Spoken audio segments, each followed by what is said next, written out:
Graphic warning ahead. Oh, that last shot! We are joined today by the overall visual effects supervisor for The Boys. It's so fun to see you guys' reaction. It's a whale exploding from a boat hitting it. This was very, very complicated to pull off for so many reasons you guys don't even know. Thanks to Raycon for sponsoring this episode. Stick around at the end to see how you can save 15% off your order. Hey everybody, welcome back to another episode of Visual Effects Artists React. We are joined today by a very special guest, Stephan Fleet. Now, Stephan is the overall visual effects supervisor for The Boys on Amazon, and it's a total honor and a privilege to have you on the show. Thanks so much for joining us. Thank you guys. To me, it's an honor. It's an honor to be here with you guys. Thank you so much for having me. Stephan, tell us a little bit more about what you do. I figure out how we're going to shoot it technically and creatively, and I'm there on set, work with my team on set, work with the directors, everybody. Come back, and I work with like 7 to 10 visual effects companies at any given time to get the show done. It's definitely the best thing I've ever worked on in my life. It's that golden triangle. Great people to work with, great content, and the money's not bad. I gotta give everybody a big warning here. If you haven't watched The Boys, I'm gonna spoil the heck out of it, so you should get on it. It's a great show. Are we going right into the whale? Literally? One of the most notorious sequences from season 2. Is that like a full CG water, full CG whale? So that is a full CG water, full CG environment. ILM London did all of this whale work. Oh wow, really? We really try and bury the CG as much as possible in the show so it's not noticeable as much as you can in this day and age. And what's great is camera movement helps a lot with that. It's like a magic trick. Like look over here, So the way they did camera movement, the splashes of water on the lens, all this visual noise adds to a better shot. The only thing that's not CG is part of Chase Crawford, the Deep. So what happened was he was shot on a blue screen outdoors in a garage. I insisted that we shoot it outdoors. Okay, because good. I think if you're doing a daylight exterior, even if you're doing green screen and trying to put plates together, you should really try and shoot outside because trying to get studio lights to recreate the sun, it's tough, man. It turns out light bulbs are not as bright as fusion. Exactly. Yeah, exactly. Yeah, there you go. Yeah. You'll get some pushback sometimes because you start thinking about the logistics of how visual effects works in TV. What's great about it is you can do a lot of it indoors, and they call that rain cover. So all of a sudden if it's raining and they don't know what to shoot that day, they're like, oh, let's go shoot some driving comps on the thing or whatever, And we don't do driving comps on the show, by the way. That's a mandate for me and Eric. Yeah, it's all real driving. All right, I was about to say, I look like real driving to me. I think green screen and blue screen is way overrated. It's like, you're gonna end up probably rotoing some of the green screen stuff out anyway. Back when I was an artist, we would joke that green screen's a great placeholder for roto, but especially with some of the stuff we get back where they would, take the green screen, fold it up, out of the back of the truck and just roll it out. And you're just like, oh, try. Yeah. Try,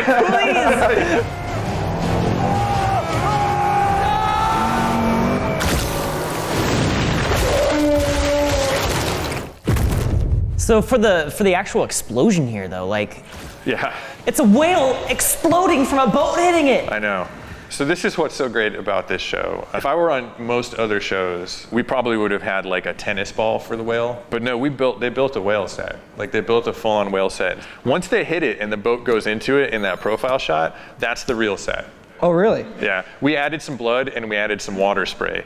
But that's actually doubles on a special rig that our special effects team, who's awesome, they pulled the boat into a pre-existing hole and had 150 gallons of fake blood. That they shot at him. There's GoPros that we painted out on it. We shot all these different angles and stuff. Yeah. Yeah, that shot right there really sells the realism. So the profile one and the one behind it are both real. Even the mouth opening up like that? Real. Wow. Yeah, the mouth. It was an animatronic whale. The tail and the mouth could move. Oh my God. They did build this practical whale set to work as an exterior and an interior. So when you see the stuff inside the whale, it's the same set. We did minimal visual effects work to cover up add a little bit more wetness. We made some of those organs pump. I was about to say that heart. But a lot of that, especially all the blood on them, all the guts around them, that's all real, man.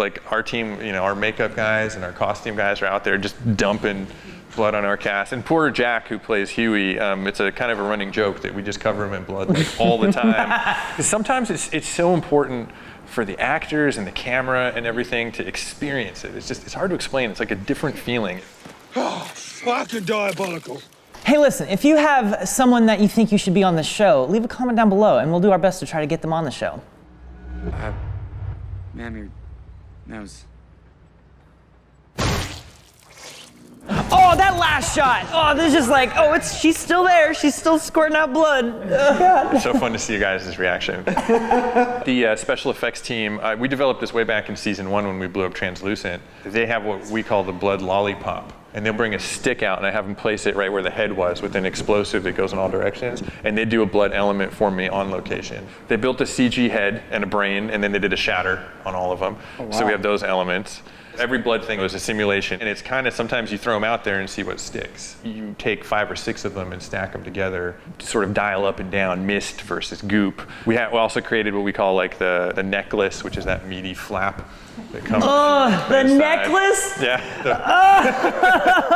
We spent a lot of time in R&D, research and development, on this one to come up with what we thought was a really cool, impactful head explosion. I was tipped off early that in the later episode, like, we're going to do a bunch more of it.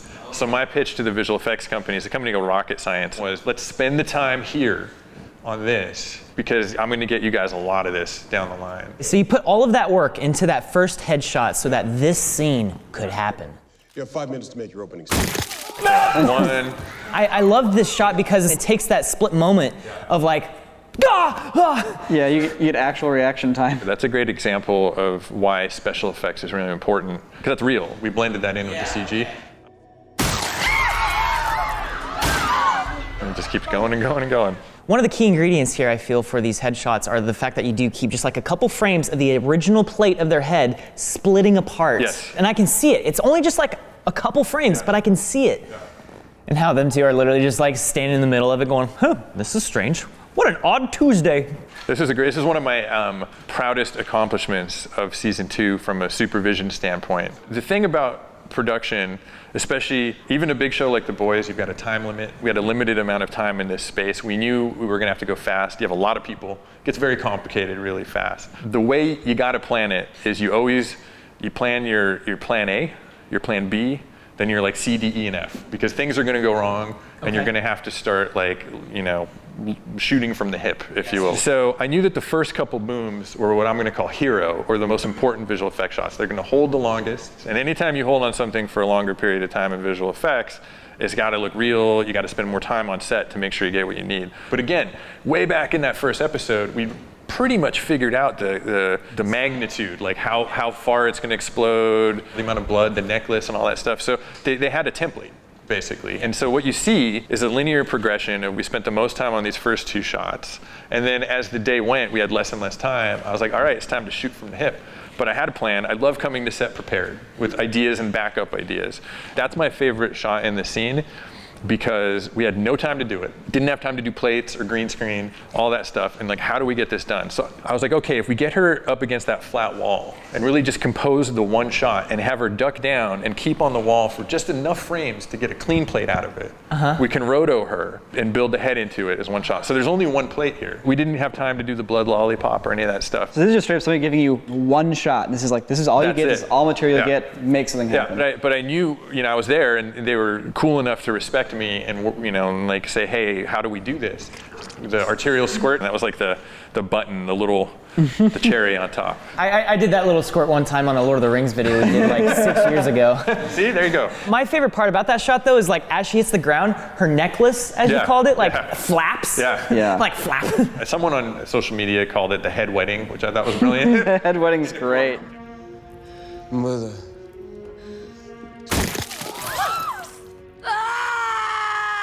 Nick, you asked me a hard question. You asked me why people should subscribe to this channel. And I think people should subscribe if they like watching the videos and want to see them on a regular basis. So if you're not subscribed and you enjoy the videos, please consider doing so.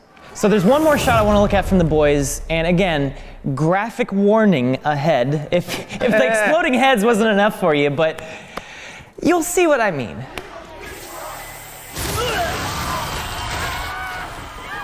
Holy moly.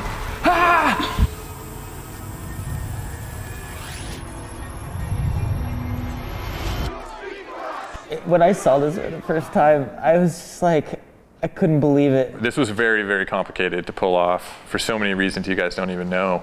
We did not have time to film this scene when we were shooting this episode. So we came back way later in Toronto in November of 2019 to film this scene on what ended up being the coldest day in history in November in Toronto. It was something like -7 degrees Celsius, and it had snowed the day before. So what you're also seeing, in addition to all these wonderful visual effects, is a complete replacement of environments to get rid of snow. Pretty much breath removal. Yeah, I was gonna say, everyone's breathing. I'd never even thought about that. That didn't cross my mind as a thing that one an effects artist might have to do. Yep. Bless the BG talent and actors for this scene that had to stand out there pretending like they weren't freezing to death. So when he lands, that's a typical example of how we do landing. So it's digi-double into real. Anthony's kind of got his shtick down for jumping up and down now. We've developed that over the years. But his cape flows down behind him, so that had to have been a digital cape, right? Yeah, we do digital cape a lot on this show because it helps with the performance and the blending of it. So the eye lasers, like part of me is like, oh, this is like the intro to VFX. Like it's the lightsaber tutorial. Are you guys elevating beyond that here, or is it just one of those simple things like, you know what, this is all it needs? What we try and do with superpowers, especially superpowers that exist in other properties, what we really try and do is work off camera properties. In a lot of shots, we really interact with the lenses and the lens flaring as realistically as possible using optical flares, that plug-in. Oh, really? Oh, yeah. Just classic optical Thank you, flares. Andrew Kramer. Hey, what's up? Andrew Kramer here. And then we spend a little bit of extra time trying to get the eyes to look a little more subsurfacey, like it's underneath the eye, not just topical. But it's very important when it's light effects for me to have that relationship with human skin and the direction of light. It's really important to try and get that.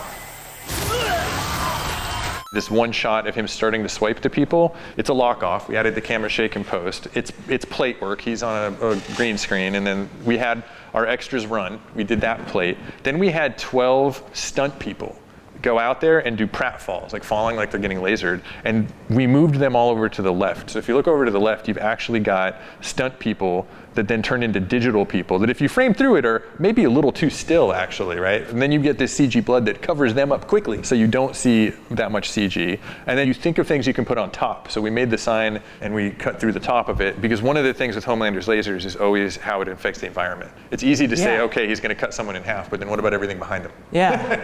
So the top shots in a sense were easier to figure out because we knew we were far away enough that the CG would hold up. We have kind of a rule on the show where if they're this big, we can go CG, but if they're medium or closer, we really try and avoid CG people as much as possible. And then these are, we had all of our extras lie on the ground and do a plate for us covered in blood, and then we did matte painting work on top of it. These shots were tough to pull off actually, and what ended up really kind of being the kiss for these was that little embers that fly in front of them is an inherent lack of movement to matte paintings, and it's difficult to get the motion in there. So you try and add little flame, pockets of flame and embers and things like that.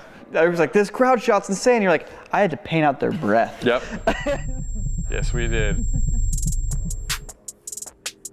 Oh, hey, sorry, I didn't hear you there. Thanks to today's sponsor, Raycon. So I actually use these whenever I'm riding on a one wheel, like commuting to work. You know, it takes an hour to get here, so these are great for that because I don't have any wires along my neck to get caught in my backpack or whatever, and they isolate the sound of the wind going across my ears. That is critical. Raycon earbuds start at about half the price of any other premium wireless earbuds on the market. They sound just as amazing as other top audio brands you might know. They give you 6 hours of playtime, and they have seamless Bluetooth pairing along with more bass and a more compact design for a comfortable noise isolating fit. Raycons make a great holiday gift because it's something that they can use every day for work or play at home or on the go. Now is the time to get the best prices of the year on Raycons, but hurry because this offer is available only for a limited amount of time. Click the link in the description or go to buyraycon.com/corridorcrew to see how you can save 15% off of your order. That is buyraycon.com/corridorcrew. Links in the description. Check it out. I like them and I think you will too. Stephan, thank you so much for joining us on the show. I want to shout out your Instagram channel. It's actually really interesting. You have a lot of good behind the scenes photos on there, among other things. So guys, go check out Stephan at Stephan Fleet on Instagram. We'll have a link down in the description below. Feel free to shoot him some questions if you want to. Maybe. No, maybe not. Sure. Just, if I don't get to them right away, just understand that I get a few. But yes, I would love it if you guys could. I try and put up really cool content as much as I can for whatever I'm working on. But are you telling me that once season 3 begins production, we might see some sneak peeks on your Instagram? Maybe, I can't promise that. Maybe is enough, I'll take it. Well, thanks so much for being on the show, Stephan. Thanks guys, thank you very much.